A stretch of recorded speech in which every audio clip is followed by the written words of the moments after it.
On July the 7th, President Trump sat down for a highly anticipated meeting with Russia's President Vladimir Putin at the G20 summit in Hamburg, Germany. But last night, it was disclosed that there was a second lengthy conversation later that day between the two leaders, one that the White House had not spoken of at the time. Nick Schifrin reports. It was a 3-hour dinner party for the world's most powerful people, 20 leaders and their spouses.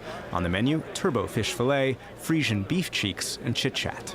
President Trump worked the room and then took his seat. Diagonally across the table, First Lady Melania Trump and Russian President Vladimir Putin. The two talked to each other with the help of Putin's translator. And as a dessert of raspberries and cheese was served, Mr. Trump walked over to Putin. White House spokeswoman Sarah Sanders today called their talk brief and informal. To try to create that there was some sort of private conversation in a room with 40-plus people seems a little bit ridiculous. Nick Burns is a former U.S. ambassador to NATO and veteran diplomat who participated in dozens of U.S.-Russia meetings. This is not a bad thing. Vladimir Putin and Donald Trump are the two most powerful people in the world. They barely know each other. They'd only met once before this G20 dinner.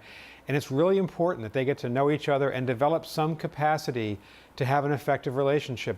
Last night, Trump blasted the media coverage, tweeting, "Fake news story of secret dinner with Putin is sick." The pro-Kremlin Russian lawmaker Alexei Pushkov used the exact same language, describing reports about a, quote, secret dinner as sick. And today, German Chancellor Angela Merkel's spokesman called these dinner conversations normal. It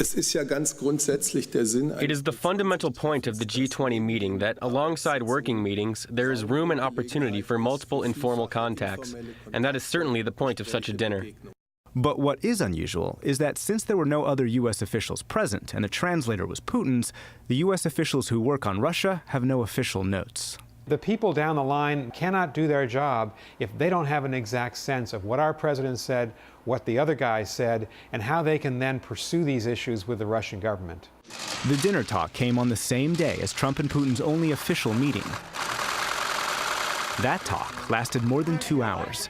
The next day, having spoken with Trump at least twice, Putin praised Trump personally. As for personal relations, I think that they've been established. I don't know how this will sound, but I'll say it how I see it.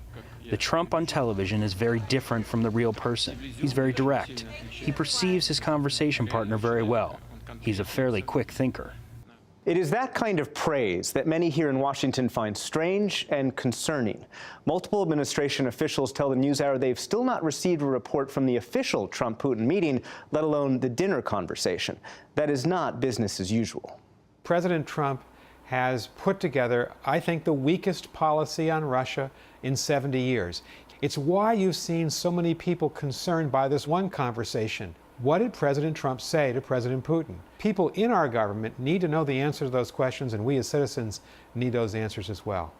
A dinner-time conversation might not be out of the ordinary, except the president's 2016 campaign is under investigation for possibly colluding with Russia, and the man he was talking to is accused by U.S. intelligence of ordering the covert effort to help get Trump elected. For the PBS NewsHour, I'm Nick Schifrin in Washington. Late today, the Senate Judiciary Committee said that Donald Trump Jr. and former Trump campaign manager Paul Manafort will testify next Wednesday about their meeting with a Russian lawyer last summer. The president's son-in-law, Jared Kushner, goes before the Senate Intelligence Committee on Monday.